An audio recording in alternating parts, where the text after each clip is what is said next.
Sé que la mayoría ya tiene una idea de lo que es el racismo y lo que implica, pero quisiera preguntarles en forma muy breve qué es y de qué manera se da.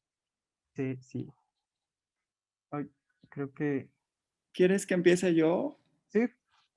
Vale, buenísimo. Pues hola a todos, espero que estén súper bien. Mi nombre es Wakel Drullard y nada, para mí es un gran placer, un gusto poder estar aquí compartiendo con ustedes y respondiendo esta pregunta que muchas veces parece que es como muy sencilla, muy fácil de responder, pero yo creo que antes de hacernos esa pregunta sería súper interesante hacernos otra pregunta, ¿no? ¿Quiénes somos? Generalmente cuando nos hacemos esta pregunta, ¿quién soy? Te das cuenta y devela en cuál sistema de opresión estamos viviendo, en cuál sistema de opresión hemos sido producidas y estructuradas, ¿no? Pensando un poquito en Foucault. O sea, cuando yo digo quién soy, me doy cuenta de que no soy una subjetividad hegemónica, ¿no? Que, no soy, que soy una subjetividad heterodisidente, una subjetividad racializada, afrodescendiente, india descendiente. Y luego me doy cuenta entonces que este cuerpo ha sido producido intencionalmente por el poder porque ocupa una posición de subalternidad que es importante que se tenga allí. O sea, hay que pensar esto, que la gente no es negra porque es negra nada más, ¿no? O sea, la negritud, hay un concepto que me gusta mucho, que luego ustedes pueden por ahí investigar, que se llama sobre... Ay, no sé si se puede como silenciar un poquito las campanitas que van sonando. ¿Solo a mí me pasa o es que me desconcentro un poco?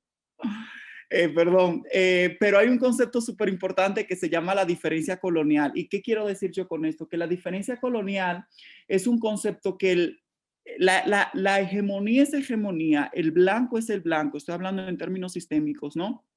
El heterosexual es el heterosexual. Quien ocupa un lugar de privilegio en la sociedad ocupa ese lugar de privilegio no porque sea algo, sino porque construyó la otredad en una lógica de subalternidad. Entonces, cuando se construye la negritud, cuando se construye al indio, cuando se construye al marica, al adyecto, al anormal, al enfermo, al no ciudadano, al que carece de derechos, de accesos, en consecuencia, se construye una ciudadanía blanca. Entonces, Europa es Europa porque se funda sobre nuestros cuerpos y sobre la masacre y el genocidio que se cometió hace 500 años y que todavía perdura, ¿no?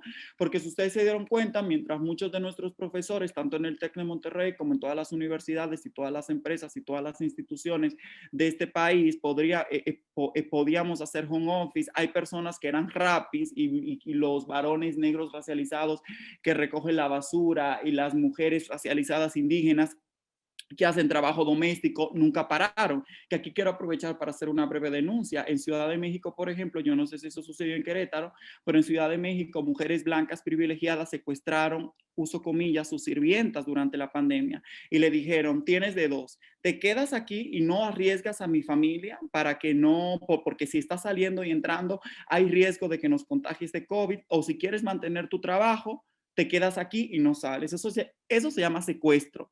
Entonces, cuando yo hablo de racismo, yo no quiero venir a hablarle a ustedes como si fuera, porque racismo es diferente a discriminación, no es como que, ay, mira, es morenito. Yo recuerdo, yo viví en Querétaro un rato, yo recuerdo que una vez yo iba por el centro y me dijeron negrito bimbo porque yo llevaba el cabello afro en ese momento. Pero eso es una práctica muy concreta de discriminación y racismo es un tema estructural. El racismo es un tema estructural que constituye el mundo y que constituye la humanidad.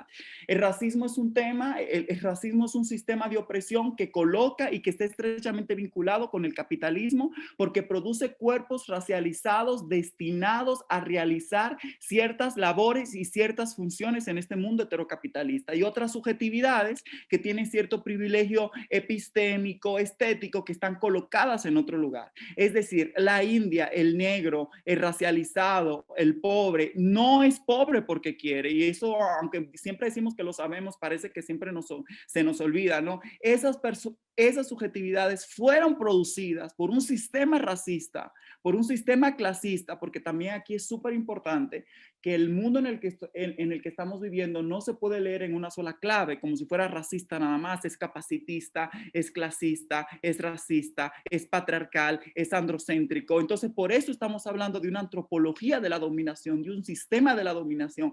Y por esa razón es que cualquier solución y cualquier acción que nosotros queramos hacer tiene que ser imbrincada en esa lógica, ¿no? Con ese nivel de complejidad. Entonces, ya cerrando la idea, porque y ya como con esta pregunta que tú haces, Adrián. Yo entiendo que el racismo es una forma que organiza el mundo, el racismo organiza el mundo y el mundo funciona en relación al racismo, ¿no? Entonces, la invitación ahorita, lo que yo quiero dejar sobre la mesa y que quede claro es que no podemos confundir racismo como con prácticas individuales, lo cual también es cierto y que es condenable y hay que hablarlo también, sino que el racismo es una cuestión mucho más profunda que tiene que ver con el modelo económico global en el cual estamos viviendo, ¿no? Y aquí rápidamente quiero hacer otra referencia de un autor que a mí me ayuda mucho a pensar, que se llama Frank Fanon, donde él hablaba como este método fanoniano, ¿no? Como esta perspectiva, mejor no método, donde hay como una clase de entendimiento del mundo en dos zonas, ¿no? Hay una zona del ser y una zona del no ser. Y en la zona del ser es donde se encuentran los sujetos que son importantes, porque la realidad es, y yo les voy a decir una cosa a ustedes,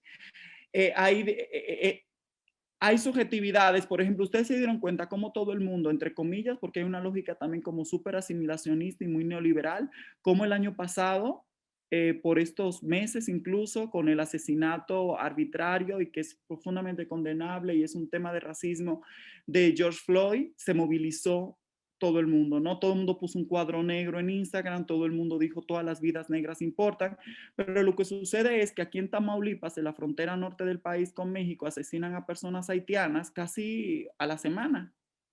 Y no sucede ese tipo de movilización. Y México tiene más de 300 conflictos por tierra y territorio donde hay transnacionales, empresas transnacionales, europeas, canadienses, que están en el territorio expropiando, que también asesinan y extirpan vidas racializadas, indígenas, ¿no? Vidas no blancas, no hegemónicas. Y no existe también ese tipo, ese nivel de visibilidad y movilización, etcétera. Entonces ahí yo quiero de nuevo invitarles más allá de la teoría a ver el ejemplo, cómo hay vidas literalmente que están en estas coordenadas geográficas, en estos sures globales, que son vidas que están colocadas en las zonas del no ser, que son vidas no importantes o en términos como de Butler, no vale la pena ser lloradas y hay otras vidas que son importantes. Y eso es el racismo para mí. Es una clasificación arbitraria de las vidas de las personas, donde hay vidas más importantes que otras y esa clasificación existe de manera descarada a los ojos de todo el mundo.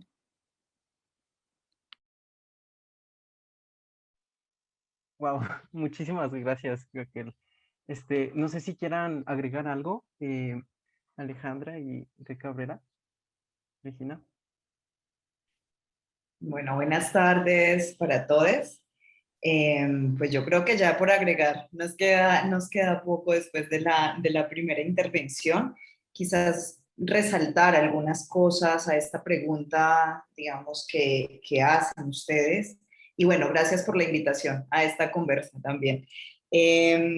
Para mí el racismo, y como bien ya se señaló, pues primero hay que entenderlo como una estructura sistémica de dominación que ordena y jerarquiza el mundo, que jerarquiza y clasifica el mundo en el que vivimos. Para mí esas son dos nociones, digamos, que son importantes para comprender el racismo, que se puede historizar además, y eso es un elemento, digamos, que para mí es muy importante, ¿sí? Porque si bien todos los debates que hay en torno a categorías como raza nos dicen, bueno, pero esto empezó en el siglo XVI, empezó en el siglo XVII, si hay quienes quieren relativizar, digamos, esta historia, esto es un sistema que podemos sistematizar históricamente. Y cuando digo que podemos sistematizar históricamente es porque hay un momento de expansión, ¿sí?, del mundo europeo occidental, que marca, digamos, la apertura, o que está marcado ese momento por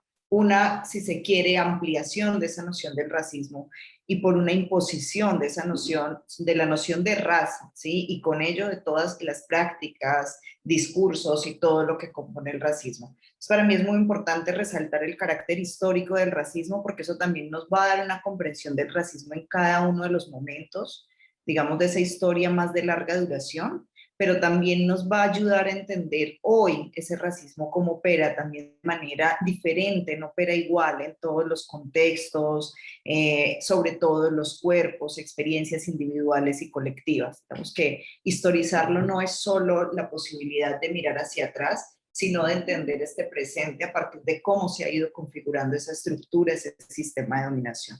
Entonces, para mí eso es muy importante. Hay otro componente, quizás el tercero aquí, que ya también fue mencionado por Wacker, que es el racismo tiene un componente fundamental económico, ¿sí? No es posible seguir entendiendo, y en eso han muchos autores, muchos activistas, muchas activistas, digamos que lo han puesto sobre la mesa desde hace mucho tiempo. No es posible entender el racismo sin su relación económica, sin la relación económica que hizo posible su expansión, y eso se llama esclavitud. Eso se llama trata de personas esclavizadas, eso se llama genocidio colonial, digamos, también para nuestros territorios, nuestros contextos, y esto, digamos, a veces en los análisis de clase, en los análisis incluso mucho en sectores de izquierda se olvida, ¿no? Como que el capitalismo y la figura del obrero por sí solita, pero aquí no le preguntamos nada en torno, digamos, a esa categoría raza y a lo que implica el racismo para que hoy sea posible que exista el sistema económico que existe. Y cuando hablamos de que tiene una condición económica fundamental el racismo, allí es importante, insisto de nuevo, no solo entenderlo en el pasado, sino entender hoy la acumulación, el despojo, la apropiación a partir de esa estructura del racismo que es histórica. Es decir, hoy en países como el mío, en países como Colombia, quienes, ¿sí?, acumulan el poder adquisitivo, quienes acumulan la tierra, quienes acumulan o quienes pueden acceder a ciertas formas de la educación, y a qué se debe ese proceso de acumulación, sobre qué despojos, qué cuerpos hemos sido despojados históricamente, y allí el racismo es fundamental. Y a este tercer componente que estoy pasando pues muy rápido y me disculpan, a este tercer componente que tiene que ver con lo económico del racismo, con la posibilidad de privilegios económicos, del sostenimiento del capitalismo, digamos que entra aquí esta crítica que estaba haciendo Wacker, que yo creo que es fundamental, y es: el racismo no puede solo entenderse como discriminación, segregación, exclusión. Esos son efectos de la estructura de dominación racial, mas no es la estructura de dominación racial, porque esa es una trampa, digamos, muy común que escuchamos, ¿sí? Entonces, cuando hablamos de racismo, pensamos en lo cotidiano, si se quiere, en una dimensión más cotidiana del racismo, cómo me dicen, cómo me señalan, si mi color de la piel, si qué tipo de expresiones, cómo me discriminan en determinados lugares. Todo eso es lo que luego, además con esa dimensión económica, va a entrar, digamos, a componer lo que entendemos el racismo como sistema, pero no es el racismo en sí mismo. Y ese yo creo que es un elemento que es aquí también fundamental. Reitero, para cerrar, porque yo sé que con todas estas preguntas que nos mandaron sigue el diálogo, pero reitero que el racismo es un ordenador social, es un ordenador de la política, es un ordenador de lo que somos culturalmente, y es además un factor, un sistema que no solo ordena, sino jerarquiza, ¿sí? Dice qué está por encima de qué y dónde nos debemos ubicar en cada uno de estos componentes económicos, políticos, sociales, culturales. No solo ordena la cotidianidad, y eso es fundamental, digamos, que lo tengamos allí también presente, pues a la hora de pensarnos el racismo. Ordenador de la vida, y aquí me quiero detener un segundo. Cuando decimos que el racismo es un ordenador de la vida, para mí hay una cara allí que es fundamental. No solamente el racismo nos muestra la opresión, no solamente nos muestra el dolor, no solamente nos muestra la segregación, nos muestra también los privilegios, las posibilidades, los accesos, justamente por ser un sistema ordenador de la vida en su totalidad, ¿sí? Así como lo es el patriarcado, así como lo es el capitalismo, así como lo son otras formas de dominación. Es decir, no podemos, no deberíamos quedarnos leyendo solo el racismo desde la opresión.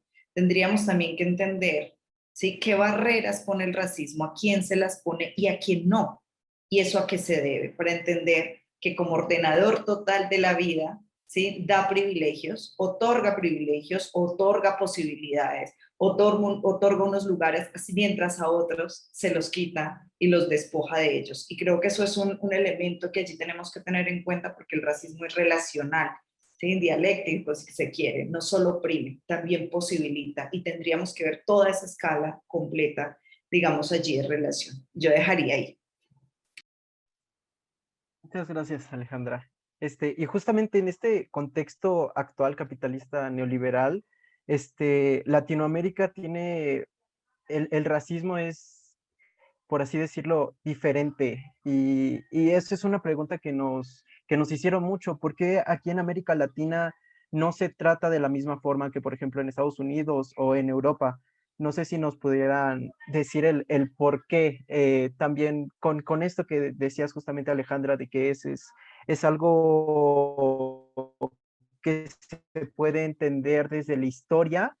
Entonces quisiera saber el por qué es diferente y el por qué aquí está más invisibilizado. Y algunas veces decimos, bueno, es que no somos racistas, somos clasistas. No sé si nos pudieras contestar, em, Regina o Ale o Raquel, quien quiera iniciar. Pues respondemos las dos, ¿no? Vale, pues si quieres yo empiezo y seguro ya Alejandra le sigue. Entonces, bueno, antes de, de responder esta pregunta, me parece súper importante algo que pone Alejandra sobre la mesa que tiene que ver y que también veníamos hablando, ¿no? Que tiene que ver con este tema de la discriminación. Y es que la discriminación es muy atractiva para el neoliberalismo y para esta matriz de opresión. O sea, hablar en términos de discriminación y desigualdad es muy atractivo. Por eso tenemos a un Barack Obama, que fue el que más reprimió a migrantes y lo deportó a Centroamérica. Y ahorita tenemos una Kamala, que se dieron cuenta que andaba de gira en Centroamérica. Y es una mujer negra que viene de familias migrantes, ¿no? Y tiene una postura profundamente fascista, antimigrante, racista. Ahí tendríamos también a Condoleezza Rice, es decir, que tú pongas a una persona negra en términos de tokenismo en la mesa del amo y de la ama para que administre también vidas y cuerpos, no significa que con eso tú combates la desigualdad. Que tú hables en términos de discriminación, generalmente lo que se hace es una reterritorialización del tema. Entonces comenzamos a hablar en cuestiones pues, de políticas públicas, de leyes antidiscriminación, cuando sabemos muy bien que las leyes perpetúan esta lógica del derecho que de por sí criminaliza los cuerpos racializados y precarizados, que generalmente son cuerpos no blancos, ¿no? Entonces, lo que quiero decir con esto es que es muy complicado hablar de patriarcado y no nos vayamos muy lejos, pongamos esto más cerca a nosotras para que lo entendamos. Ustedes le plantean a la universidad, a cualquier universidad, vamos a hablar sobre la violencia machista que hay en el imaginario con ciertos profesores, ciertas profesoras, el racismo que hay en la universidad, hablemos, y es muy complicado. Entonces es mejor hablar en términos de discriminación y desigualdad porque cualquier protocolo ya lo resuelve. Entonces sientan a una mesa, forman un comité, escriben un documento y dicen, ya tenemos un protocolo que aborde este tipo de violencia. Pero es que en realidad el problema no se limita a eso. El problema es una cuestión mucho más estructural que tiene que ver con una organización de los recursos y de las vidas del planeta. Entonces, para plantearse eso significa que debe de haber una ruptura total, y que hay una ruptura total significa entonces que debemos de ponerle cara pues a patrones muy claros como el capitalismo, por ejemplo. Y lo dejo ahí porque me parece interesante como profundizar un poquito más sobre eso, porque muchas veces decimos, ¿y qué hacemos? ¿No? Y pensamos que hacemos un protocolo y lo resolvemos, pero en realidad incluso hasta lo que estamos haciendo ahorita, discutirlo ya es una fuga. Entonces eso a mí me parece como interesante. Y en relación a la diferencia, mira, yo creo que el colonialismo, no sé si estoy utilizando este concepto mal, pero yo creo, bueno, sí, creo que lo estoy utilizando mal. Yo creo que hay una clase de imperialismo de ciertos movimientos que son subalternos en el norte, pero que no son tan subalternos en el sur cuando vienen a nuestras coordenadas y nuestros territorios. O sea, yo recuerdo, por ejemplo, yo vengo y yo siempre hablo con mi testimonio y con lo que yo he vivido y de dónde vengo. Yo vengo del Caribe, de República Dominicana, en un barrio que se llama Sabana Perdida. Es un barrio negro, profundamente precarizado. Mi mamá, trabajadora de casa de familia, o sea, limpiaba la casa de otras personas. De vez en cuando vendía aguacates porque teníamos unas matas de aguacate que siempre era muy fructífera y era maravilloso eso porque en la casa siempre había aguacate. Y mi papá era camarero, ¿vale? Entonces, yo vengo de ahí con mi familia y todo aquello, y yo recuerdo, y ustedes saben, bueno, ahorita estoy aquí, pero en fin, es una historia larga, ¿no? Pero el punto es de que yo recuerdo que una persona de una universidad que está haciendo una maestría, bueno, fueron dos personas, una de Inglaterra y uno de los Estados Unidos, me dijeron literalmente, eran negras como yo, pero tenían la piel oscura, y me dijeron literalmente en la cara, cállate y deja que hable la más oscura. Porque esas personas entendían que vienen de los Estados Unidos, de la Universidad de Harvard, y no les miento, con un departamento en la Ciudad de México, en la Condesa, que impagable para mí, o sea, una serie de accesos y de recursos y de medios de una persona negra más oscura que yo, que para mí era como completamente inimaginable. Y esta persona me dice, cállate y deja que hable la más oscura. Y luego le pregunto, cuestiono y digo, pero ¿en base a qué estás como negando mi subjetividad, mi experiencia, de dónde vengo, lo que yo creo, mi punto de vista? Y esta persona me respondió que por el mero hecho de ser más oscura, sufre más opresión y más discriminación. Y eso a mí me parece profundamente terrible y tiene que ver con esta pregunta que tú estás haciendo. Porque en Estados Unidos, yo creo que hay una narrativa teórica que ha sido un poco dominante para poder entender el racismo, que no necesariamente se refleja a cómo se viven los procesos de racialización en América Latina o en estos territorios. O sea, en Estados Unidos se habla mucho, es una historia que tiene que ver con el segregacionismo, donde hay segmentos muy claros que son personas afrodescendientes que tienen que ver, que vienen directamente de un proceso súper doloroso que tiene que ver con la esclavitud, ¿no? Donde ha habido un supremacismo blanco que ha sido completamente claro, la existencia de ciertos grupos como el Ku Klux Klan, por ejemplo. Entonces yo creo que eso ha permitido que en términos de mosaico, los colores en estos territorios se vean de una forma un poco más clara y no tan difusa como puede suceder en América Latina. Sin embargo, yo creo que aquí existe una racialización que tiene que ver con procesos diferentes y que está relacionado con eso, ¿no? El hecho, por ejemplo, de este mito del mestizaje, yo hago una diferencia entre lo mestizo y el mestizaje, pero este mito no del mestizaje, donde se han convertido como en posturas estatales, coloniales, donde el Estado ha querido desde una perspectiva eugenésica desaparecer lo afro, lo indio, constituir una identidad nacional, la mexicanidad, la colombianidad, la dominicanidad, y construir ese sujeto que se escapa completamente, ¿no?, de aquello que se considera sucio, abyecto, no bueno, no ciudadano, y acercarlo a la blanquitud. Entonces yo siento que hay lógicas de racialización que se han dado en esos territorios que son de manera completamente como distintas, ¿no? Y yo creo que también, a diferencia de si hay personas indígenas todavía en el norte de los Estados Unidos, pero la gran presencia de poblaciones indígenas. Una persona a mí me dijo hace un par de meses, estoy cansada que comparen que las personas indígenas, yo siempre hablo de ejemplos, o sea, del cotidiano, de lo que me pasa, porque es lo que me ayuda a pensar. Me dice esta persona así tal claro, estoy cansada de que hay personas que están comparando el racismo que viven las personas indígenas con las personas negras. Y perdóname, pero sí se nota que esa persona no ha pisado México. O yo no sé, ustedes, la mayoría que estamos aquí, que estamos en México, ustedes saben el lugar y la posición en la cual se encuentran las personas indígenas. Esas sí nunca se guardaron en la pandemia. O sea, que literalmente tenían que vender el mazapán porque era lo único que iba a comer ese día. O sea, el nivel de subalternidad es un nivel terrible, ¿no? Entonces, ahorita también quiero aprovechar para hacer una crítica y una clase como de olimpiadas de la opresión y como de comparar cómo deberíamos, cuál es la más oprimida, cuál es el sistema racista verdadero, cuál es el sujeto, y esa discusión la tuvimos en el feminismo. Bueno, se sigue teniendo, ustedes saben que ahorita las TERF proliferan lamentablemente, pero se sigue teniendo, ¿no? En algún momento cuando se empezó que pareciera que hay una verdad transhistórica de un cuerpo sexuado naturalmente y en consecuencia ese sujeto que se reconoce como mujer, si no fuera un constructo político, ¿no?, en automático es el sujeto del feminismo. Y yo creo que esa discusión también se está dando en el antirracismo. Pareciera que estamos empecinadas en buscar un sujeto idílico del antirracismo, a tal nivel que hasta el nivel de rizos nos miden. ¿Quién es 4C? ¿Quién es AB? ¿Qué tan afro tienes tu cabello? ¿Que la nariz como tal? ¿Que es el light skin? Etcétera, etcétera. Y eso me parece a mí profundamente terrible. Entonces, respondiendo y cerrando a esta pregunta, ¿no?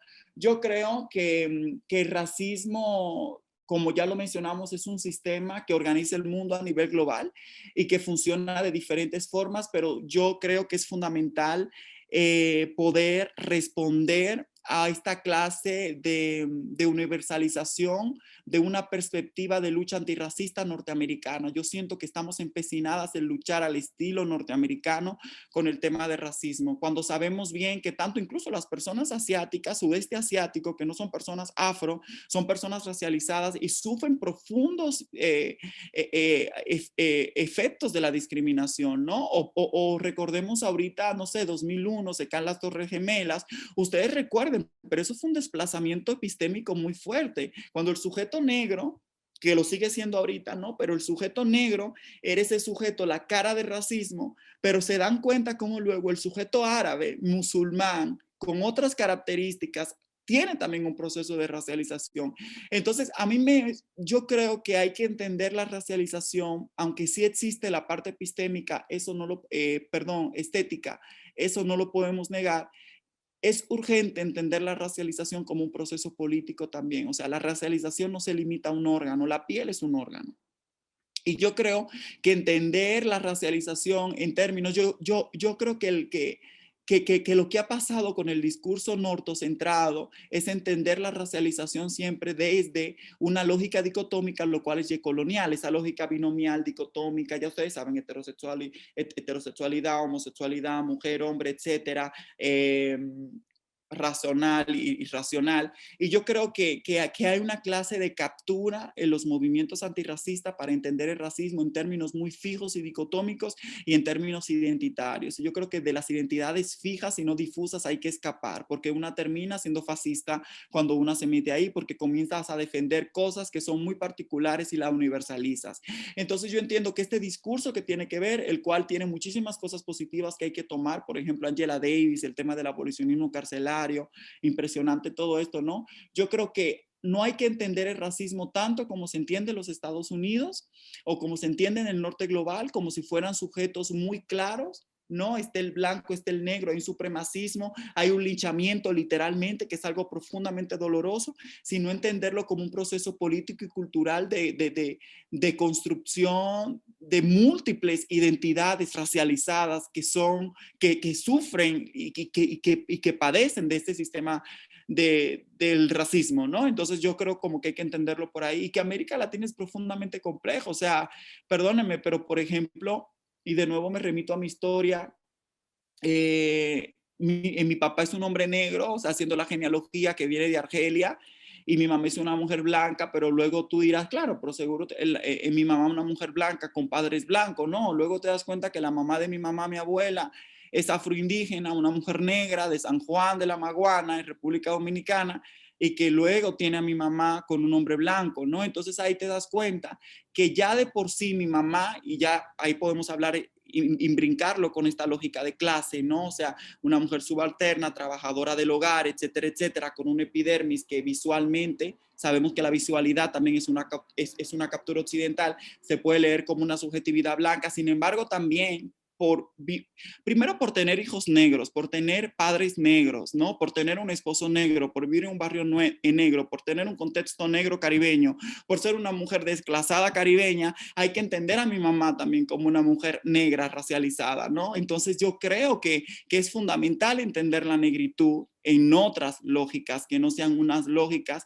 de visión. Y yo creo, sí, no sé si respondí, pero si no respondí porque yo divago, como no tienen idea, pero me Sí, preguntan de nuevo, justamente ¿verdad? iba, sí, Listo. justamente iba a recordarles como que hay que acotar un poco las preguntas. Me parece perfecto todo lo que me contaste y justamente quería retomar lo de lo que en América Latina es muchísimo más difuso por el mestizaje y pues invisibiliza todas estas relaciones que existen. Regina, tenías desde hace rato la mano levantada, sé que quieres hablar. Em, Sí, gracias. Bueno, primero que nada, muchas gracias por la invitación. Y justo quería hablar un poco de lo que yo me he percatado, bueno, creo que todos nos hemos percatado al estar en redes sociales hablando sobre racismo, que muchas veces, al menos hablando de México, se trae mucho este diálogo o este pensamiento de que no, es que no puedo ser racista porque soy mestizo, porque venimos tanto de españoles como de sangre indígena. Y yo he visto demasiado este discurso. Yo he visto muchas justificaciones que vienen de personas racistas diciendo, es que no, porque yo tengo también sangre indígena, y trayendo como a los antepasados de una manera sumamente extraña, porque no es como que fueran directamente, de comunidades indígenas, o no es como que le estén dando voz a las comunidades indígenas, sino que nada más están esparciendo un discurso de odio sin asimilar su propio racismo. Entonces, creo que muchas veces, en México al menos, no nos damos cuenta de lo que es el racismo, porque no lo estamos viendo, como ya decían anteriormente, como en Estados Unidos, que es algo que se puede ver de frente, sino es algo más profundo, es algo que se tiene que analizar y que si no lo estás viviendo, no es como que lo puedas notar, porque es un sistema que ha cegado a tantas personas que muchas veces está muy normalizado, y no nos damos cuenta de lo que de verdad está pasando. El hecho de que México se ocupe en el cuarto lugar más peligroso para defender la tierra, por ejemplo, y que el 90% de los defensores del territorio sean personas indígenas, por ejemplo, y que se esté haciendo esta masacre y este desplazamiento del territorio y del despojo de tierras que lleva años, años literalmente desde el inicio de la conquista y que no se den cuenta o no se haga difusión tanto del tema, es cómo tenemos tan normalizado el racismo y el pensar que porque venimos como de descendiente, que somos descendientes de personas indígenas o que somos descendientes, no sé, aztecas, mayas o lo que sea, como esta idea que nos meten desde chiquitos, desde la escuela, porque desde que vamos en primaria, en kinder nos dicen, no, pues es que nos explican a la colonización con que somos todos descendientes iguales, tanto de indígenas como de españoles, y que de ahí nació el mexicano. Y es también este orgullo patriótico de que no, es que no puedo ser racista porque soy mexicano, no puedo ser racista porque soy latinoamericano. Y no se dan cuenta de toda la opresión que sufren las personas racializadas dentro del territorio del sur global, dentro de los territorios latinoamericanos, porque nosotros pensamos que el racismo se ve de una forma, también en las escuelas o en donde sea, te enseñan el racismo como de, ah, sí, nada más es cuestión de discriminación, nada más, como ya estaban comentando, nada más es cuestión de segregación, de decir una mala palabra, eso es el racismo. Pero no ven toda la estructura que hay en eso. O sea, también el hecho de la violencia, también el hecho de todas estas problemáticas que hay dentro de Latinoamérica son parte del racismo, del capitalismo, del clasismo. Y es algo que son conversaciones que no se quieren tener porque no, es que no somos así. Es que, ¿cómo vamos a poder ser así si nosotros somos mexicanos? No puedo ser racista, yo soy mexicano, no puedo ser esto porque, pues, yo nací aquí y por eso tengo la máxima presión, no existe el privilegio por ser blanco, eso nunca lo he escuchado, nada más échale ganas y lo vas a lograr. Es esta mentalidad que se tiene y yo creo que es una mentalidad que nos enseñan desde siempre. Y eso es como lo que yo pienso que hay, que a comparación de que en Estados Unidos es, como ya lo decían, muy fijo el ejemplo y se están educando dentro de este sistema y es como la opresión como más notable, por así decirlo, como se habla más del tema. Y en el caso de Latinoamérica o de México, etcétera, del sur global en general, no es algo de lo que se habla y se ve algo como normal, y no vemos más allá.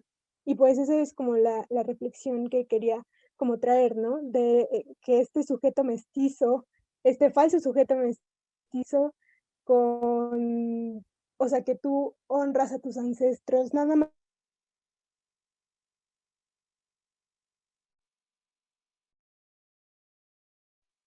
Creo que se trabó Regina. Ah, No sé. Ah, te trabaste tantito, Regina. ah, okey. Sí, pues nada Sí, más era como esa cuestión sí, del mestizaje y lo que he podido como notar dentro de México y América Latina en general. sí, Gracias. justamente lo que decías. No, no, a ti.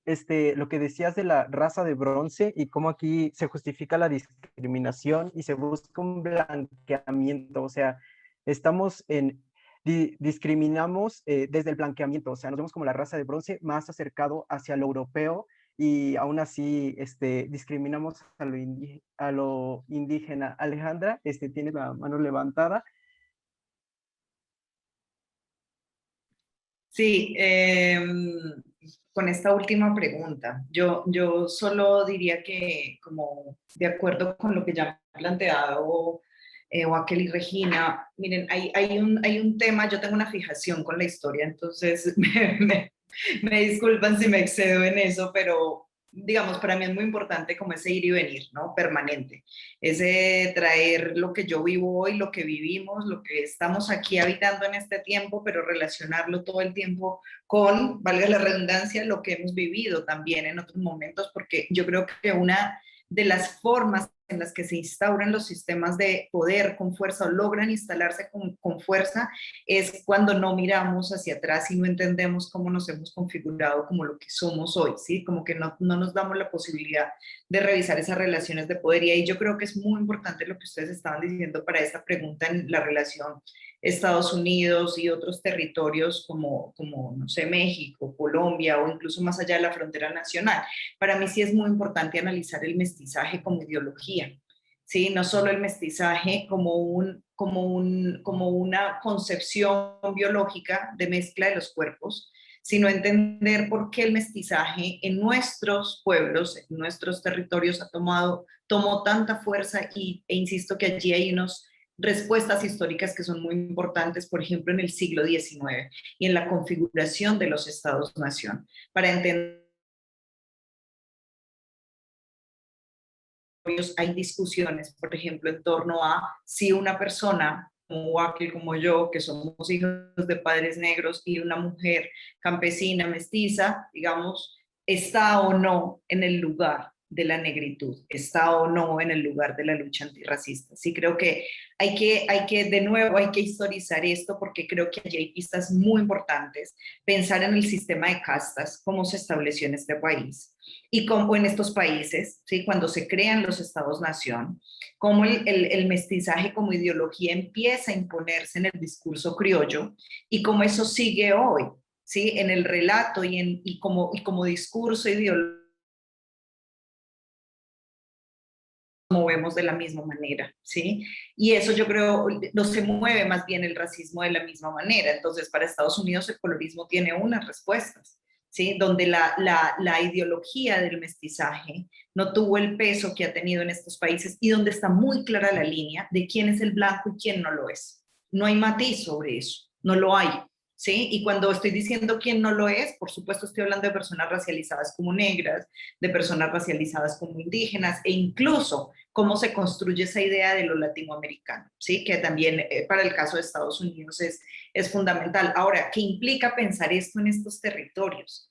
¿Qué implica pensar esa relación en estos territorios? Porque creo que allí la respuesta, no solo que nos da la historia, sino que nos da la actualidad, es completamente, digamos, diciente de la necesidad, no solo de otras preguntas, sino de otras formas de lucharnos, ¿sí? En contra del racismo. Y entonces estoy pensando, por ejemplo, porque a veces yo siento que nos metemos, yo a veces me pongo a ver y a ver como charlas, conferencias, discusiones y digo, mierda, estamos metidos en unas discusiones muy obtusas, muy circulares de las que no salimos, y necesitamos trascender ese tipo de discusiones y necesitamos situarnos en lo que decimos, ¿sí? Que es nuestro centro de lucha, en este caso el racismo, el antirracismo, el anticapitalismo, lo antipatriarcal. Entonces, por ejemplo, para el caso de Colombia, y a diferencia un poco de lo que planteaba Wakel, yo como una mujer que me autorreconozco como parte de la diáspora, ¿sí? De la diáspora africana, que puedo decir, crecí con una familia negra, pero también crecí con una familia mestiza, que además no soy ni del Caribe ni del Pacífico, que en Colombia son las dos grandes configuraciones de lo negro, sino que nací en el Valle Interandino, o en una parte andina, ¿sí? Es decir, estamos hablando del mundo afroandino con otra configuración también, allí que no poseo ciertos rasgos de esto que se conoce hoy como la etnicidad, porque no los poseo, porque mi crianza, mi socialización, mis referentes en ese mundo afroandino, ¿sí? Donde yo incluso por fanática de la historia he logrado rastrear, bueno, mi abuelo, ese apellido que yo tengo Londoño, de dónde viene, encontrar la hacienda, saber quiénes eran los esclavistas, porque es un pueblo pequeño, entender, digamos, un poco esta historia, pero también a la hora de situarme hoy, eso qué implicaciones tiene. Y yo, por ejemplo, con respecto a ese debate que ustedes ponen, siento que hay una gente, por ejemplo, que no es tan móvil en el mundo racista, ¿sí? Y en el mundo de los blancos, y para mí sí es la piel. Eso podemos discutirlo y yo sé que sobre eso hay muchos debates, pero yo creo que para el caso, por ejemplo, de un país como Colombia, la piel sí es un componente fundamental en los modos en los que se da el racismo. Es decir, que a una persona mientras más oscura sea, ¿sí? Mientras más oscura sea, el racismo se va a manifestar de una forma más cruenta, las barreras van a ser más altas, van a ser más duras y eso tiene que llevarnos a otro nivel de reflexión. Ahora, yo no comparto de ninguna manera lo que Joaquín le estaba diciendo ahorita de tú te callas y tú no puedes hablar.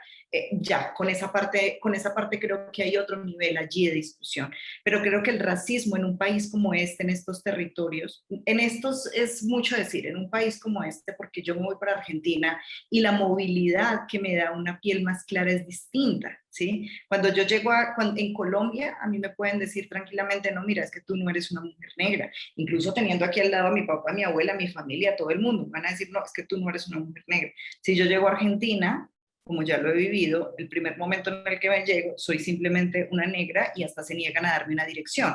Pero ese es una movilidad que yo he experimentado, hablo desde mi propia vida, ¿sí? Que yo he experimentado en una piel, ¿sí? Que como dice Waller, es un órgano, ¿sí? Pero es un órgano que ha sido un fundamento central de las formas en las que se manifiesta el racismo, insisto, no en todos los lugares de la misma manera, pero creo que en un país como este yo lo veo, lo vivo y creo que tendría que llevarnos a otro tipo de discusiones, no para silenciarnos, no para decir que nos vamos a ir a la gota de sangre o que tenemos que plagiar prácticamente el discurso político afro-norteamericano, sino para pensar justamente cuáles son nuestros retos como personas de la diáspora, como personas que nos reconocemos como racializadas, como afro, como negras, ¿sí? Que estamos situadas en este contexto, que entendemos las condiciones económicas, políticas que sostienen el racismo, pero que también podemos decir, el racismo también puede ser tramposo a la hora de decir tú sí, tú no, y allí el factor piel para mí, o sea, en mi camino, en mis trayectorias, en mis exploraciones, ha sido fundamental.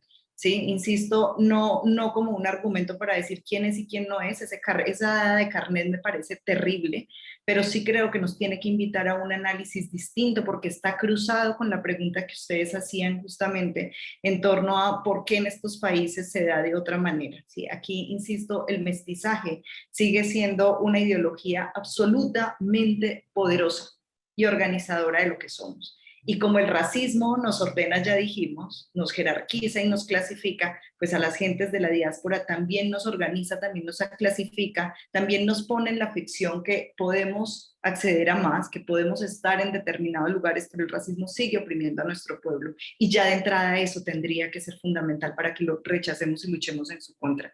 Entonces quería poner esto allí, estoy también en un desorden de ideas, gigantes, pero creo que es parte de los debates que tendríamos que darnos. Yo lo pienso desde aquí. Para México, por ejemplo, yo digo, ¿funcionará igual? Es posible que no. O sea, es posible que no funcione de la misma manera. Lo he visto con otras manifestaciones en Perú.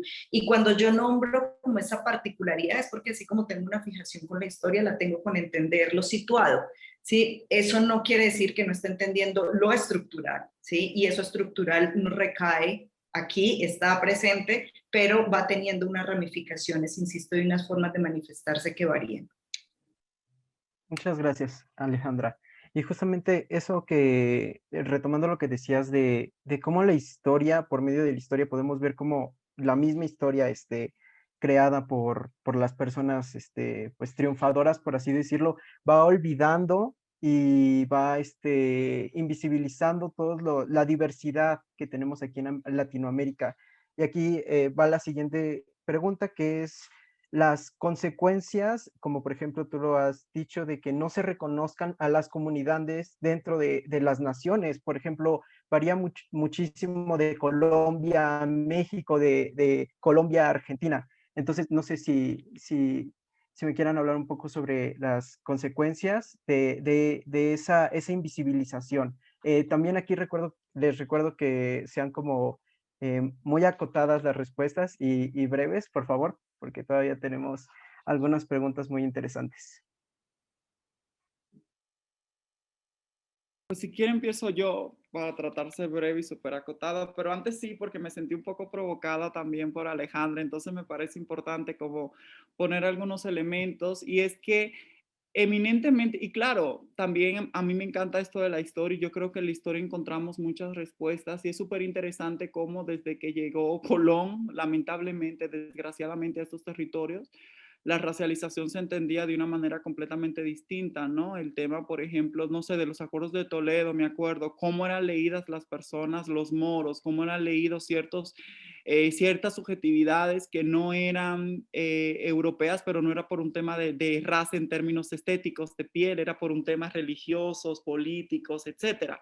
Y esto es súper interesante porque cuando se llega aquí al territorio, lo que se utiliza es la epidermis, ¿no? Y claro, eso tiene que ver también con un modelo civilizatorio, sobre nuestras herramientas, sobre el tipo de organización de nuestras sociedades, sobre nuestras culturas, sobre cómo nos organizábamos, ¿no? Para poder racializar en una lógica de jerarquía, ¿no? Y claro, yo estoy de acuerdo con Alejandra, la piel es que la racialización es una cuestión que se experimenta con dolor porque es una cuestión que cargas, ¿no? Todos los días con ello, ¿no? Y eso yo estoy completamente de acuerdo con Alejandra. Lo que yo aquí estoy diciendo, y otra cosa que quiero decir, es que el colorismo existe también y es desgraciado, o sea, es una estrategia de Estado. El colorismo ha sido una estrategia de Estado para poder fragmentar las comunidades y a las personas racializadas, negras, indiadescendientes, ¿no?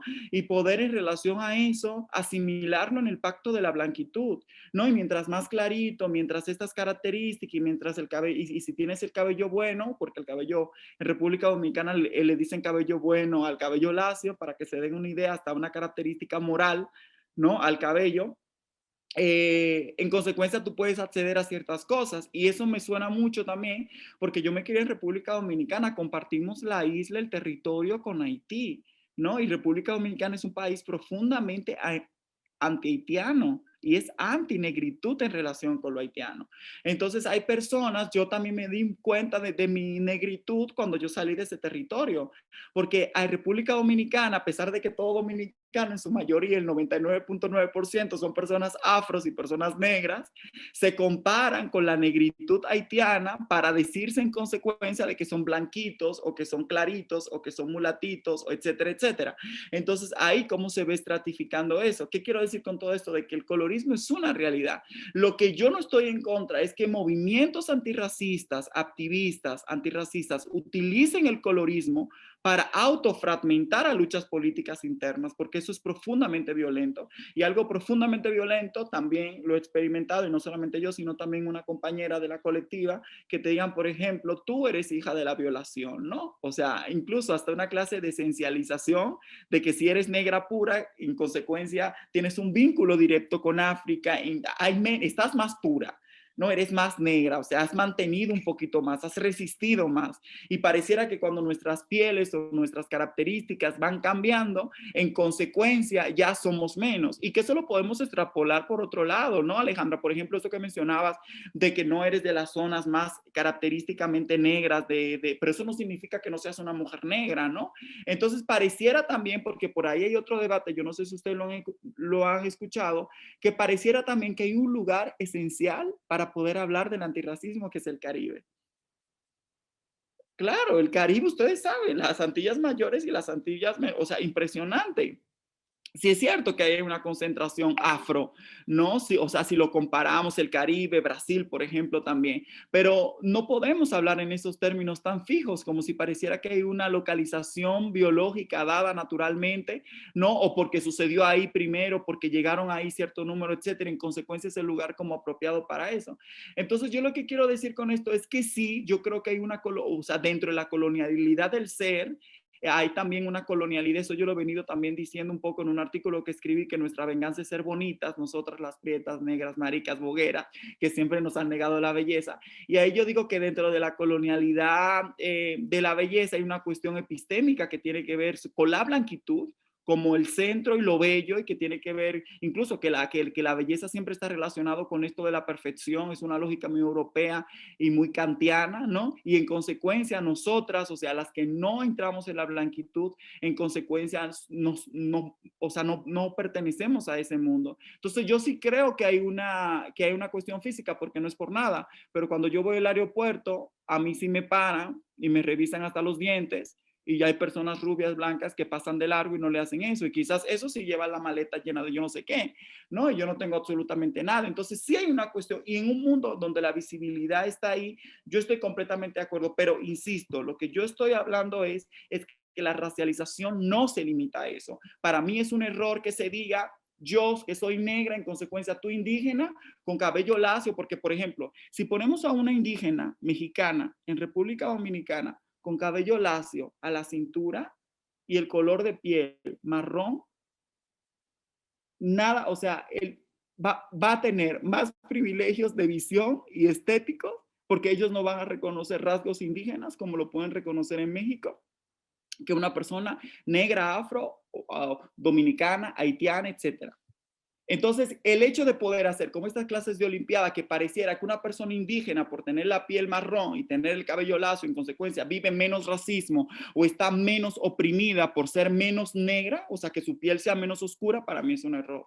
O decir que una persona, no sé, que una persona de la India o que una persona del sudeste asiático, que una persona racializada de otra manera sufre menos discriminación por no ser negra, es un error. Y vamos a remitirnos a los ejemplos, y si nos gustan los ejemplos, Estados Unidos y la gente caribeña y la gente latinoamericana que vive en los Estados Unidos.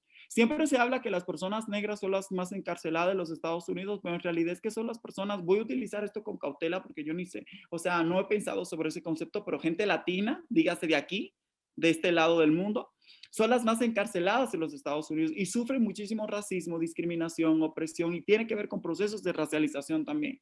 Entonces, a mí me parece un error, y que ya ha habido rupturas sobre eso. Si nos vamos a los 80, recuérdense, estaban las feministas blancas, llegaron las negras, le dijeron la verde en la cara, y luego las chicanas y las latinas y las indígenas y las de aquí le tuvieron que decir la verdad a las negras en la cara y decirles esencialistas. Claro, las rupturas no fueron totales como con las blancas, ¿no?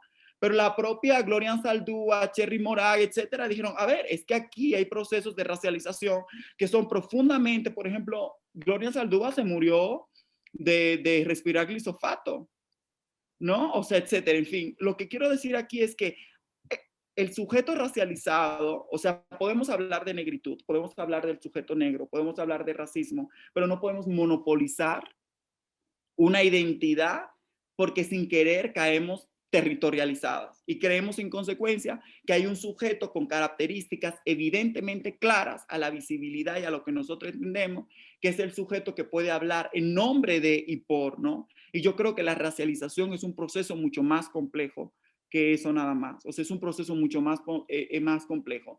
Y en esos términos que a mí me gusta entender el tema del racismo, ¿no? Claro, y eso no deja, por ejemplo, yo soy una persona afro y lo va a reivindicar, ¿no? O sea, me reapropio de la injuria, ¿no? Y lo Y vivo desde ahí. justamente esto que quería retomar lo que decías sobre el colorismo y atribuirle, en tu propia experiencia, sobre atribuirle características morales incluso a las facciones blancas, pero actualmente como que nos estamos desviando, no viendo el pasado, porque hay algo que quisiera que Alejandra y Regina hablaran sobre el racismo a la inversa, que ahorita está como muy latente en muchas comunidades y que se habla muy poco, hay muy pocos diálogos sobre eso.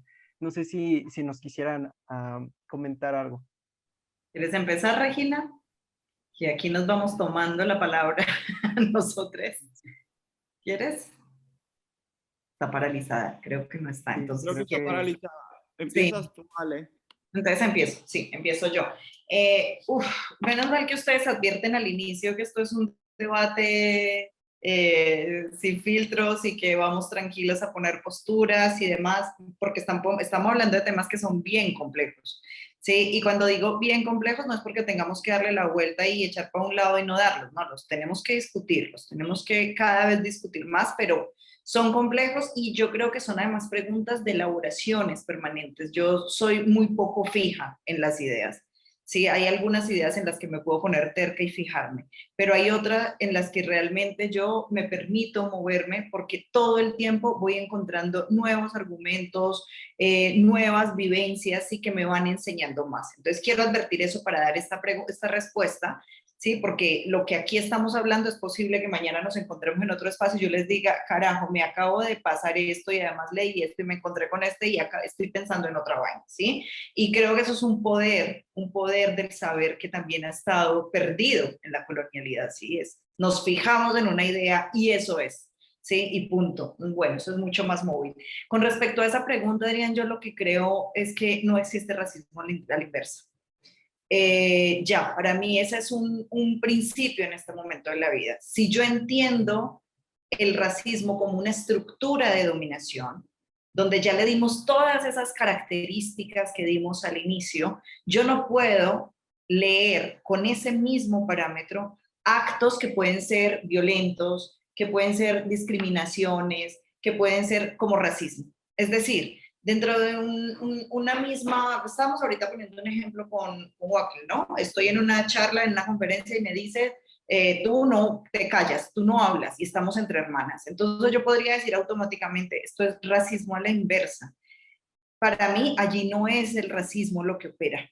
Justamente insisto, porque como entendemos la estructura de dominación, eso requiere de otros cuerpos, de otras geopolíticas, de otras discusiones, y lo que allí sí hay es una acción violenta, que puede ser una discriminación, ¿sí? Sí lo hay, pero no es racismo a la inversa, es imposible. No conozco el primer pueblo negro, ¿sí? Que hoy haya colonizado, ¿sí? A un pueblo blanco o a un pueblo, sí, en su mayoría blanco, por metaforizarlo, ¿sí? Que tenga el poder económico sobre su fuerza de trabajo, ¿sí? Que se haya apropiado de sus símbolos, de sus signos, de sus conocimientos, de su historia, ¿sí? Para construir su historia de grandeza, ¿sí? Para decir que son superiores. No conozco el primer caso donde eso suceda.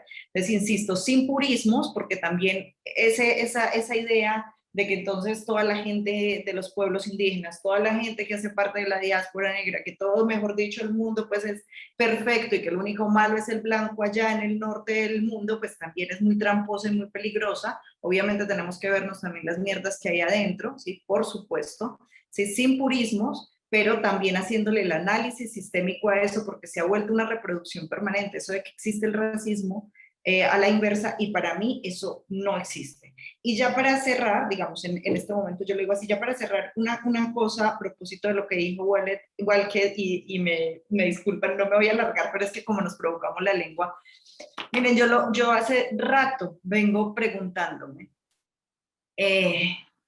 si sería posible que personas de la diáspora, que venimos hijos de relaciones, por ejemplo, birraciales, seguramente muchos lo están haciendo, pero pues me lo pregunto aquí en mi caso y en este pedacito de mundo en el que estoy, ¿sí? Nos podamos sentar a hablar de nosotros y de nuestras experiencias exclusivamente, de nuestras experiencias en el capitalismo, de nuestras experiencias, ¿sí? Y cómo nos relacionamos, en mi caso, con una mujer lesbiana, ¿sí? Pero como una mujer cis lesbiana, pero además de la diáspora, pero además de una familia empobrecida, digamos, si pudiéramos sentarnos a hablar de nuestras experiencias y a pensar desde nuestras experiencias nuestro papel en la lucha contra el racismo y contra todas las formas de dominación, desde esta experiencia. Yo a veces siento, ¿sí? Y eso, vea, yo sé que aquí voy a volver a aprender otro debate, pero yo a veces siento que la discusión la damos a veces muy pensando en otras experiencias, y eso está muy bien, pero siento que necesitamos volver y preguntarnos, bueno, esta vaina, descarnadamente, sinceramente, mirándonos a los ojos, ¿cómo se manifiesta con estos cuerpos? ¿Qué pasa con nuestras vidas? ¿Sí? ¿Cómo lo hemos habitado? Justamente eso me conecta, Adrián, con la pregunta que hacías ahorita. Y es a propósito de lo que implica el racismo para estos territorios en los que vivimos, para esta parte África Latina, como lo diría Leila, que a mí me encanta, ¿sí? Porque Abya Yala a mí me parece que deja por fuera justamente lo negro, ¿sí? Entonces creo que es mucho más bonito, como lo dice Leila, que es África Latina, ¿sí? Desde esta África Latina, ¿qué preguntas tendríamos que hacernos?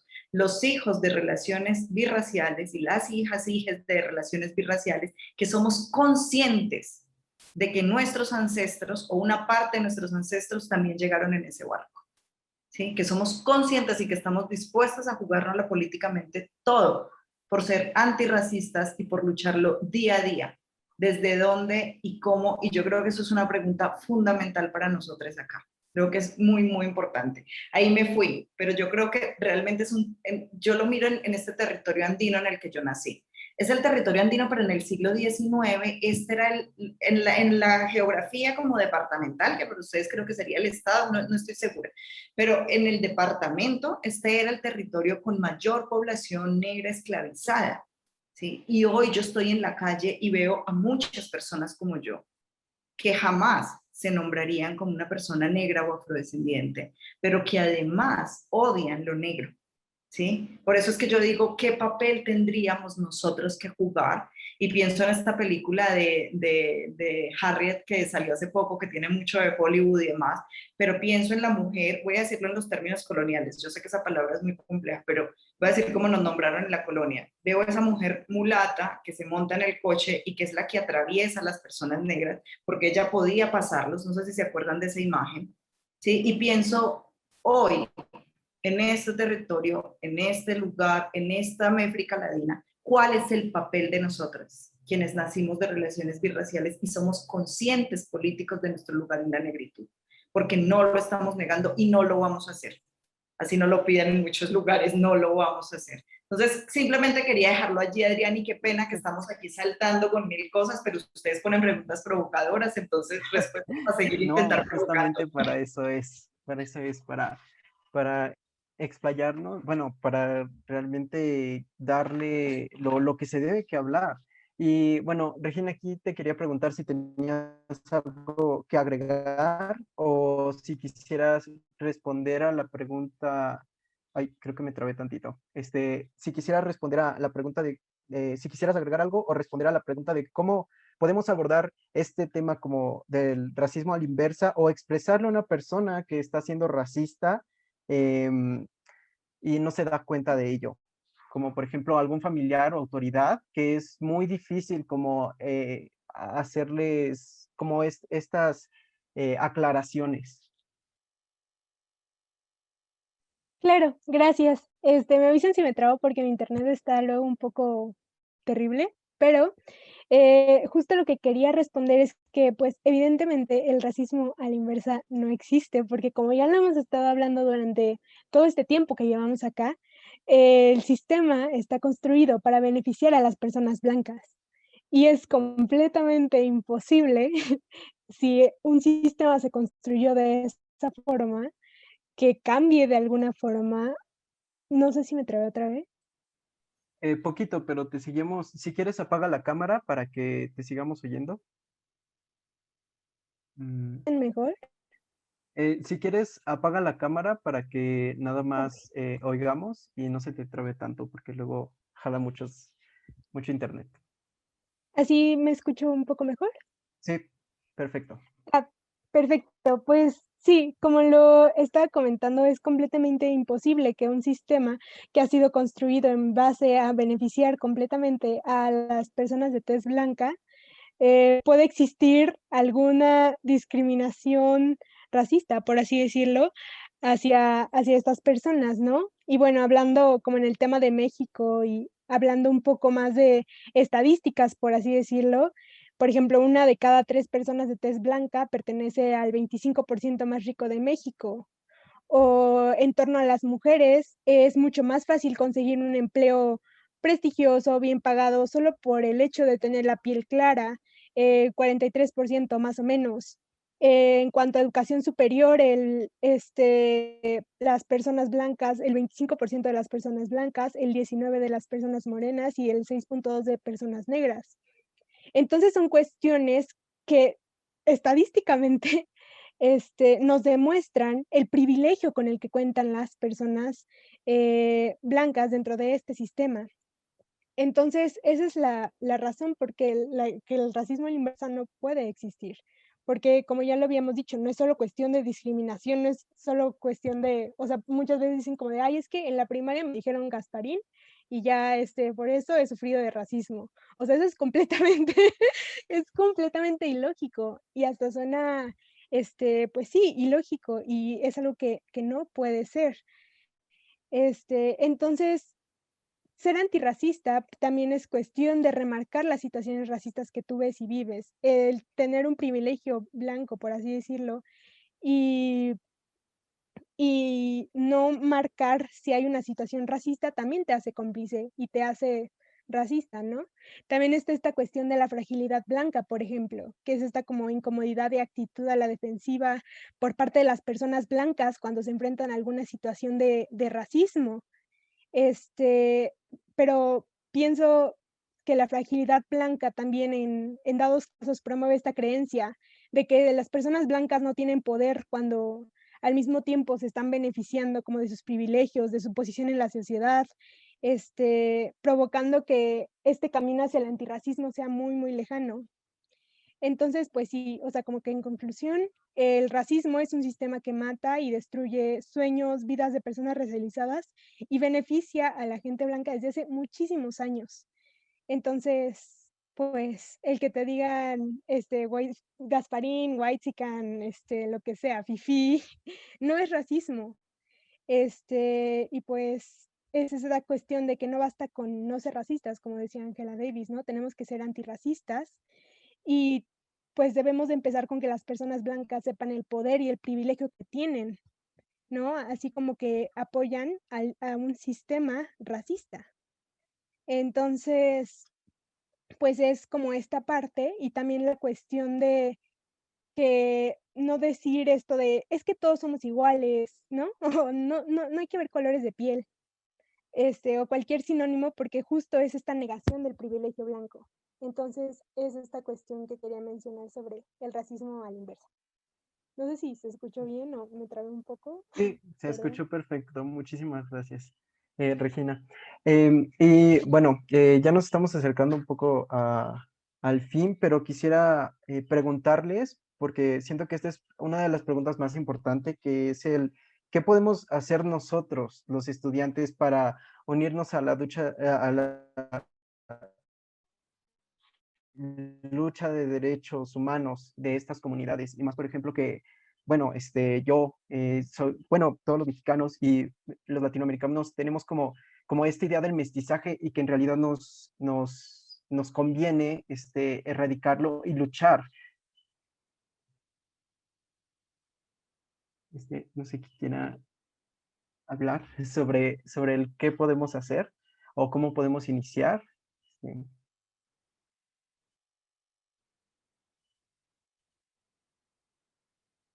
o le doy la palabra a Regina, porque sé que es estudiante todavía y está estudiando psicología y forma parte de muchísimas organizaciones no gubernamentales. ¿Cómo podemos acercarnos a estas? ¿O qué podemos hacer? No sé ¿Se si se me podría escucha. repetir la pregunta? Perdón, es que Ah, ¿qué, se me qué está trabando podemos hacer muchísimo. nosotros los estudiantes para unirnos a la lucha por los derechos humanos de estas comunidades? Y creo que es algo importante en todo el mundo, pero sobre todo aquí en América Latina por esta cuestión del mestizaje y que nos conviene más tenerlo en cuenta y también que es invisibilizado, ¿no? Este, de qué podemos hacer. Pues creo que es cuestión de no tenerle como miedo a las palabras, ¿saben? O a los conceptos o a los términos, no tener en hablar o se piensa que no existe, como ya lo hemos estado mencionando durante todo este diálogo.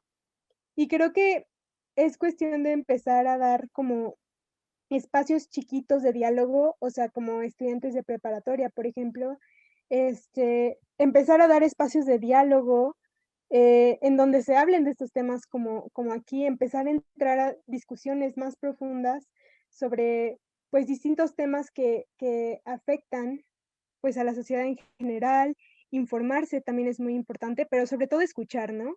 Creo que es importante que si tú estás en una situación de privilegio, es muy importante como escuchar otras personas, reconocer tus privilegios, dar espacios y agregar todos estos conceptos a tu vida diaria, ¿no? Y creo que esa sería como la recomendación, como escuchar más que nada y aprender desde la escucha y desde el diálogo. Yo creo que esa sería como la recomendación que podría dar.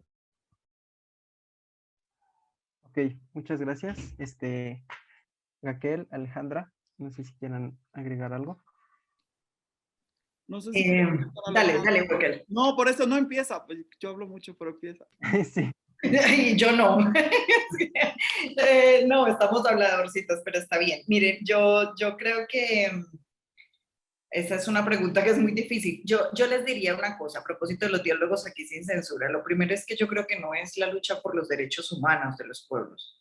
Yo creo que es la lucha contra el racismo, es la lucha contra las formas en las que se manifiesta el capitalismo, es la lucha por esas relaciones de poder patriarcales, androcéntricas. ¿Sí? Yo le quitaría el rótulo de los derechos humanos, que por cierto tiene una historia muy blanca, ¿sí? Muy eurocentrada y que también se nos ha impuesto como la forma de resolver todo, pero que ha sido como un componente perfecto para la expansión del neoliberalismo en estos territorios que habitamos. Entonces, de entrada yo diría, cuestionen los derechos humanos, ¿sí? No porque no haya que defender la vida, no porque no haya que defender la dignidad, no porque no haya que defender la autonomía, ¿sí? Las posibilidades de acceso de todas, de todos, de todes, sino porque el discurso como tal de los derechos humanos ha sido una trampa muy peligrosa y siempre ha dejado por debajo, no olvidemos que ese discurso nace en Francia y que sus tres principios iniciales fueron la libertad, la igualdad y la fraternidad, pero era la igualdad, la fraternidad y la libertad para blancos, hombres, heterosexuales. ¿Sí? Eso es muy importante. De allá nos viene y hasta el día de hoy, y ha sido un recurso muy útil para muchas de las cosas que pasan, para muchas de las estrategias de despojo. Por eso uno encuentra hoy gobiernos, ¿sí? Que mientras reconocen que existimos, que existen los pueblos indígenas, que existen las diversidades, como lo nombran, que existe, mientras hacen eso, al mismo tiempo están despojando, están dejando a los territorios, a las comunidades sin sus territorios, nos están violentando de otras maneras, entonces hay que criticar y cuestionar ese discurso de los derechos humanos y entenderlo, cómo es que opera. Sí, yo creo que aquí hay que a propósito del qué hacer, pero no solo el qué no hacer, a propósito del qué no hacer, para mí hay una cosa que es muy sencilla, cotidiana y que es fundamental como estudiantes, como docentes, como donde estemos, y es al racismo, al patriarcado, al androcentrismo, al capitalismo, hay que interpelarlo todo el tiempo y en la cotidianidad. Como decía ahorita la compañera, a mí no me puede dar miedo si estoy en un espacio familiar y mi familia se le salió el comentario a aquel cualquiera, como salen muchos, una expresión racista, decir eso es racista. Y viene el momento incómodo, o eso es absolutamente sexista y estás discriminando o estás violentando a las mujeres, hay que hacerlo todo el tiempo. O sea, eso se vuelve algo que ya, a lo que ya no renunciamos.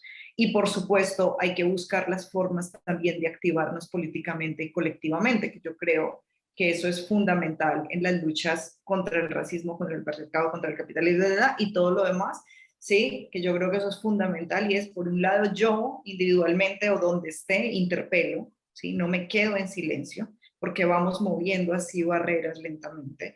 Por otro lado, también como me activo política y colectivamente, porque eso es muy importante, eso es muy, muy importante, y allí en ese diálogo aprendemos un montón, pero aportamos también muchísimo. Y otra de las cosas que yo quería como poner ya aquí para el cierre es, cuando hacemos el análisis, por ejemplo, del racismo, ¿dónde hay racismo y dónde muchas veces estamos hablando de su relación con otros sistemas de opresión? A mí en Colombia me ha pasado mucho que me dicen, pero esta persona es empobrecida y es un campesino, entonces él también lo está viviendo, no necesariamente.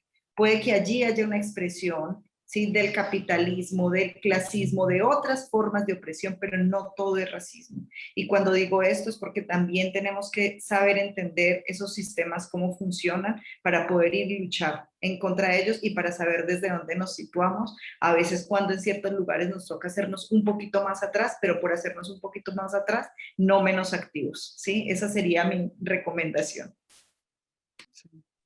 muchas gracias, Alejandra. Raquel. Sí, totalmente de acuerdo. También iba justo por eso, como hay que hacer una crítica al tema de los derechos humanos, porque es o sea, es algo como mágico, ¿no? Es como si viviéramos en el mundo de Harry Potter, porque dicen todas las personas nacen libres e iguales y eso es mentira. O sea, o sea, la cantidad de gente empobrecida, precarizada, que no tiene ni un techo arriba y que no tiene garantizado ni la comida. O sea, si los derechos humanos fueran para todas las personas, todo el mundo tuviera salud, educación, un techo y alimentación, y eso no lo tiene todo el mundo. Que no lo tiene precisamente son, pues ya de quienes hemos venido hablando, ¿no? Estos sujetos que han sido un poco anormales, racializados, empretecidos, etcétera. Y nada, entonces yo creo que sí hay que hacer un poco críticos en relación a eso. Otra cosa que puede funcionar, y yo creo que siempre estamos constantemente como cayendo en lo mismo, y es que todavía le tenemos fe al Estado. Yo sé que estamos dentro de la matriz, lo dijo Foucault, no hay lugar fuera del poder, solo nos queda resistencia. Sin embargo, yo creo que hay que ser profundamente crítico con el Estado y todos sus aparatos del Estado. Y México es un gran ejemplo de eso, ¿no? O sea, uno de los marcos jurídicos más robustos que hay, Colombia también, y todo lo que ha hecho en el sistema interamericano, uno de los marcos jurídicos más robustos que tienen en términos de garantías, que de protección, que de libertades, y son necroestados, ambos son necroestados, ¿no? O sea, violencia sistemática y profunda. Entonces yo creo que hay que fugarnos, creo que hay que tejer líneas de fuga que se escapen un poco de siempre a la apelación del Estado. Pareciera que para solucionar las cosas siempre el Estado es quien tiene que solucionar las cosas, más políticas públicas, más leyes antidiscriminación, más leyes para igualdad, más cuotas de género, más representación.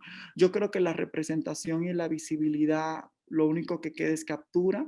Un gran ejemplo de eso ha sido este Pride, que la verdad, bueno, al menos a mí como marica travesti no me representa, negra, no me representa, creo que es profundamente blanqueado. Todas las empresas, todas las transnacionales son las más inclusivas. La Secretaría de Relaciones Exteriores puso una bandera gigante del orgullo y dice que su gobierno Allo lo dijo, ¿no? Que su gobierno es diverso y feminista cuando sabemos que sucede más de 10 feminicidios todos los días. En fin, o sea, esto es enorme. Lo que estoy diciendo con esto es que el Estado es una gran máquina, es una máquina que tiene la capacidad de regenerarse.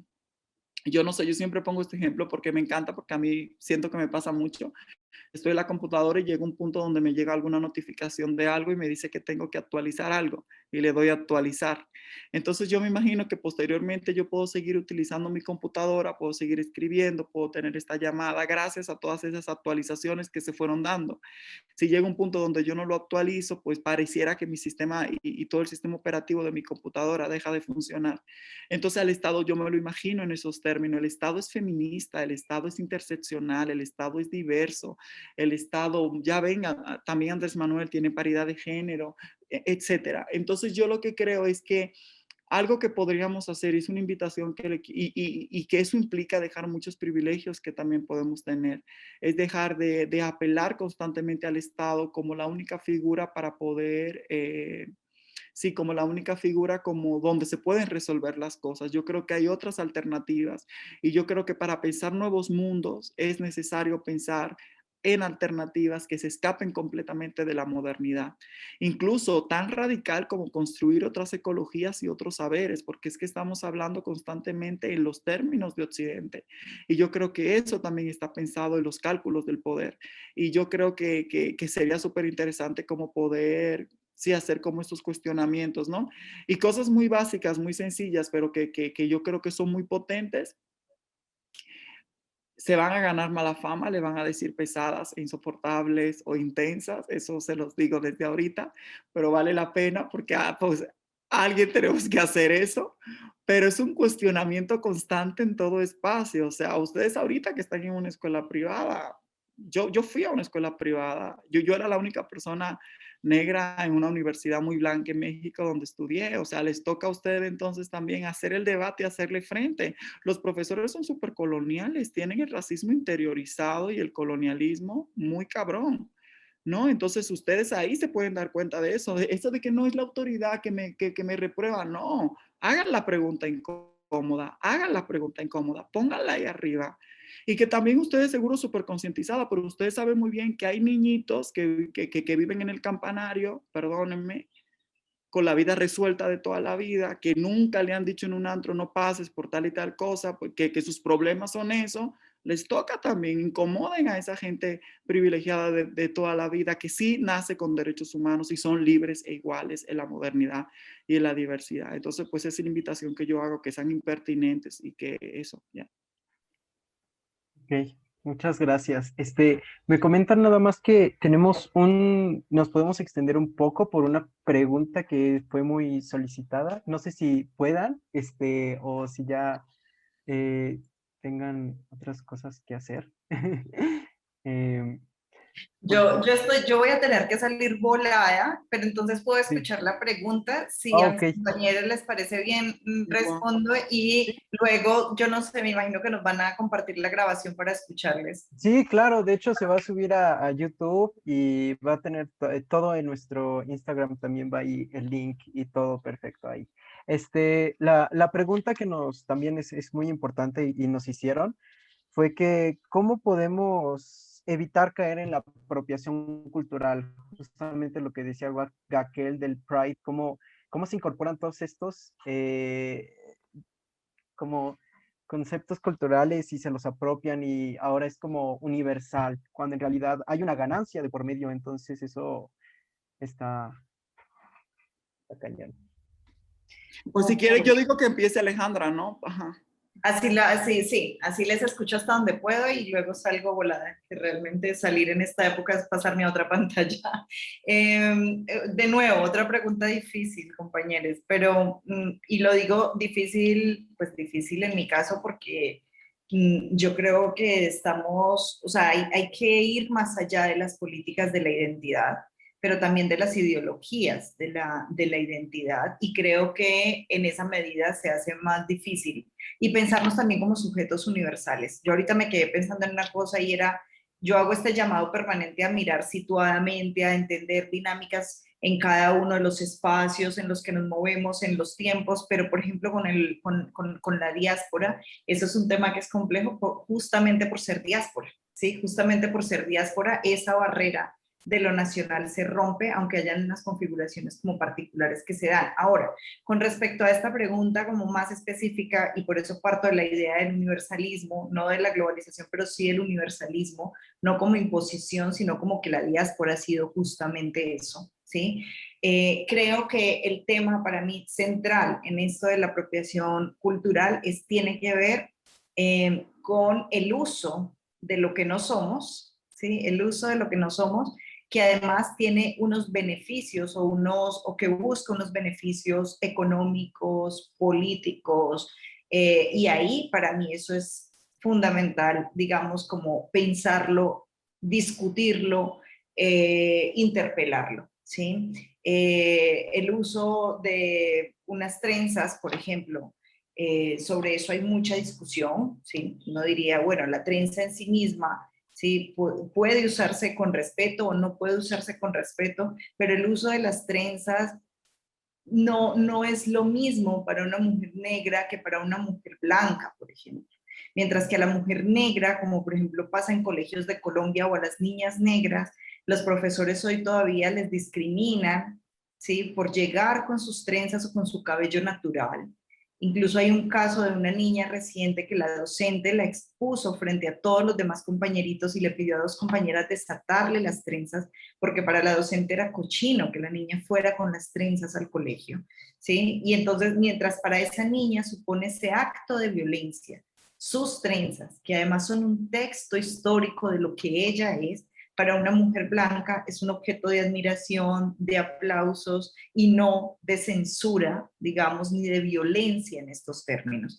Entonces yo creo que el establecer el límite y la frontera cuando nos pensamos universales, cuando pensamos en todas las posibilidades, digamos, y en todos los intercambios que hay hoy, no es tan sencillo pensar en esa frontera, pero creo que sí tenemos que ponerle a la pregunta por la apropiación cultural, ponerle la pregunta por el racismo en esas dinámicas de apropiación cultural, ¿sí? Por un lado, lo económico, insisto, ¿sí? Porque yo recuerdo alguna vez, no sé, J Balvin, por ejemplo, es un reggaetonero que hace mucha apropiación cultural, mucha apropiación. A la gente le encanta J Balvin, pero cuando uno va a ver, la mayoría de las canciones de J Balvin las compone un hombre que se llama Willie Williams, que muy pocas personas lo conocen, que es maravilloso, que es un hombre negro del Caribe, sí, pero que a Willie Williams nadie lo conoce, pero a J Balvin sí. Entonces, ahí además, allí hay un intercambio, porque Willie Williams no es un bobo, no es un tonto que no está entregando a cambio de un intercambio también económico. El asunto es que eso siempre tenemos que mirarlo con los lentes analíticos que nos da ser personas antirracistas, para saber hasta dónde y cómo y qué genera y por qué algunos sí pueden usarlo, porque algunos sí pueden hacerlo, mientras que para otros no hay derecho de hacerlo, incluso siendo propios. Yo creo que este tema de la apropiación cultural, compañeros, debería ser un tema específico de diálogo, porque no es tan sencillo, así como el colorismo y muchas de las cosas que hemos nombrado aquí, no es tan sencillo. Yo creo que sí hay que revisar con profundo respeto, ¿sí? Lo que las comunidades han construido durante siglos y lo que supone para esas comunidades que hoy eso que han construido durante siglos, que son sus textos, sus símbolos, sus relatos, sean usados por otros con un valor además económico, pero que además a otros en el mundo blanco, incluso en el mundo mestizo, en el mundo criollo mestizo vigente,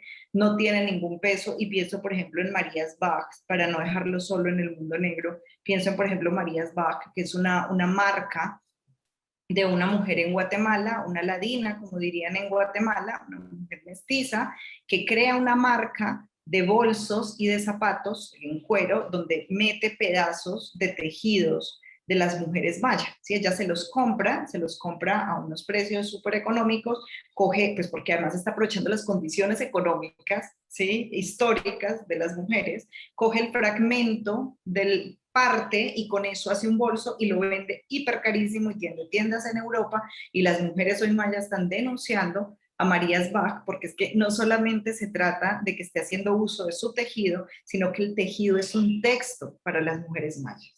Y es el texto que, como ellas mismas dicen, no fue quemado por la colonia. Entonces, ¿qué supone eso? Y allí eso hay que revisarlo, cuestionarlo, interpelarlo, pero insisto, cuando nos pensamos universalistas, cuando entendemos todos los intercambios a los que estamos sometidos todo el tiempo, pues eso implica también como ir con otros hilitos y otras figuras que a veces no son tan sencillas en conversaciones rápidas. Yo dejaría por ahí. Gracias, compañeros. Aquí les escucho otro momentico antes de salir corriendo. Muchísimas gracias, Alejandra. Realmente te agradecemos mucho por tu participación. Bien. Si quieres, yo de una vez respondo rápido.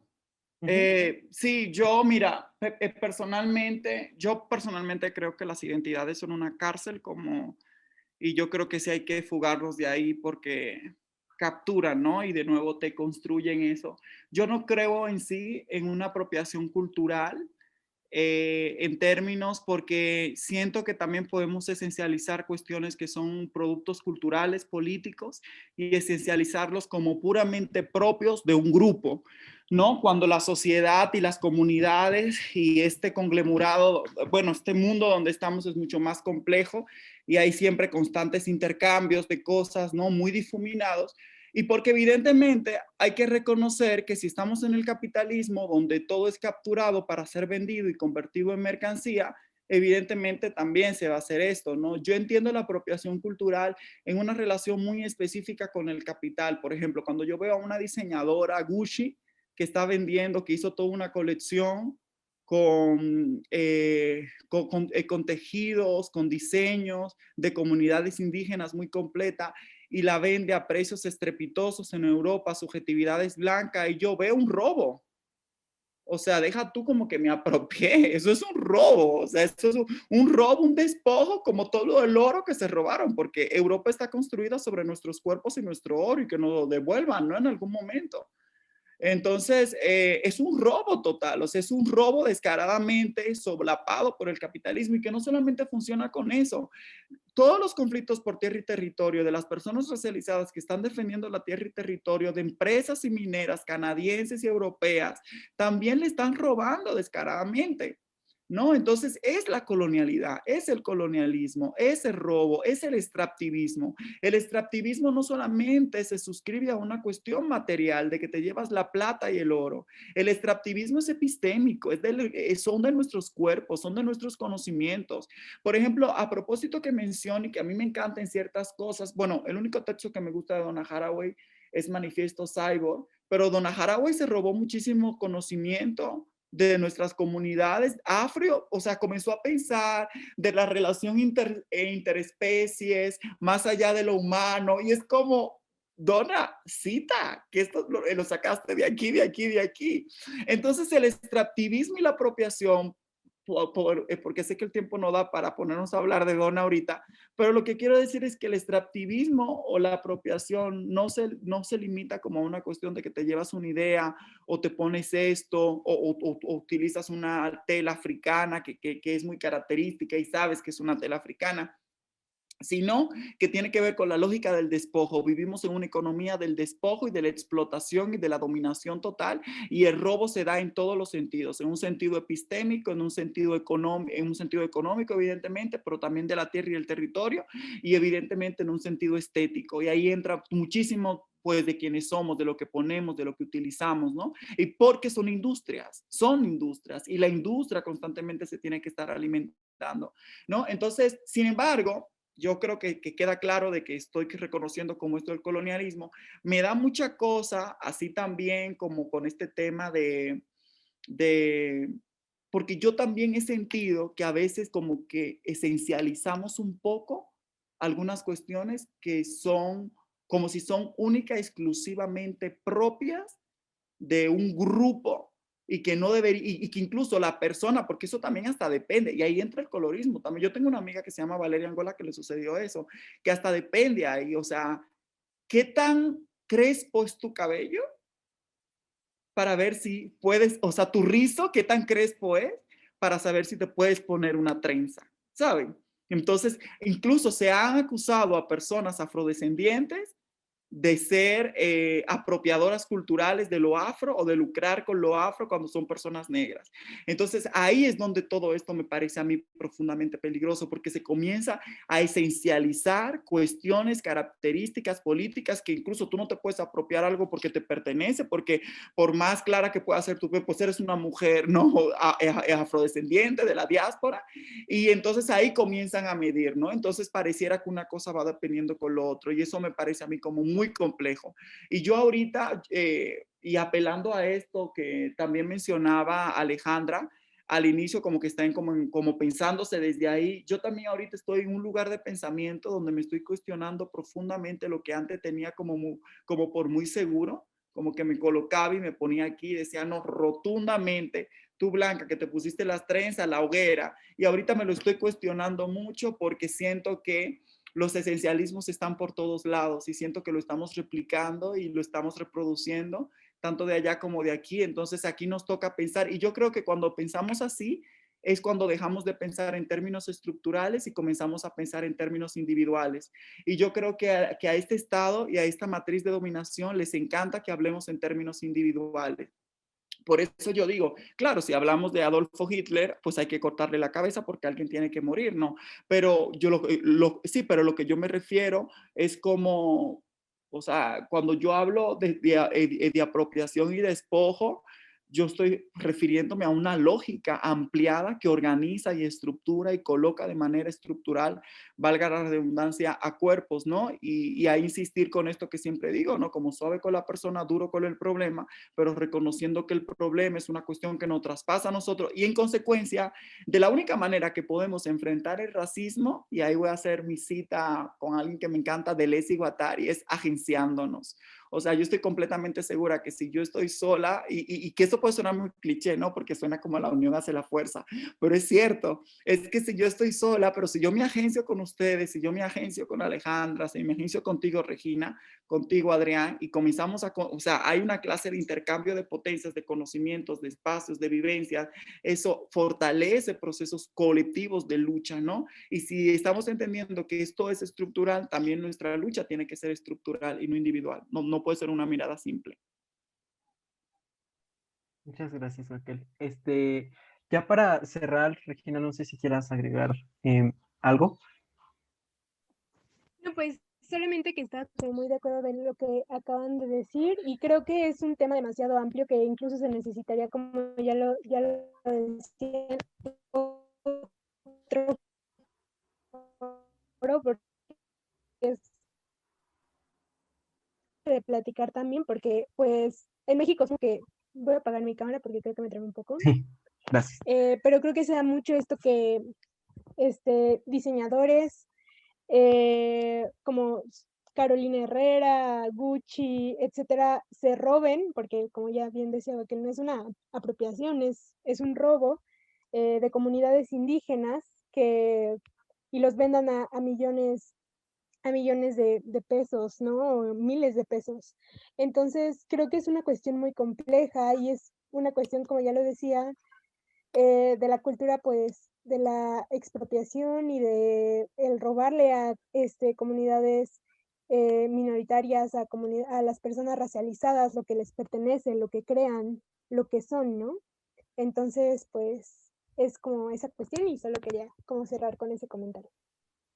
Ok, muchísimas gracias, Regina. Y también a Alejandra que se acaba de ir. Y Joaquín, les agradecemos mucho por cada una de sus respuestas. Y bueno, me permito hablar en nombre de nuestra comunidad para comunicarles que gracias a ustedes tenemos una visión sobre el racismo un poco más clara y que este es un primer paso para acercarnos a, a poder, pues sí, saber más y luchar por estas discriminaciones, por el racismo, por estas cuestiones estructurales que nos afectan a todos.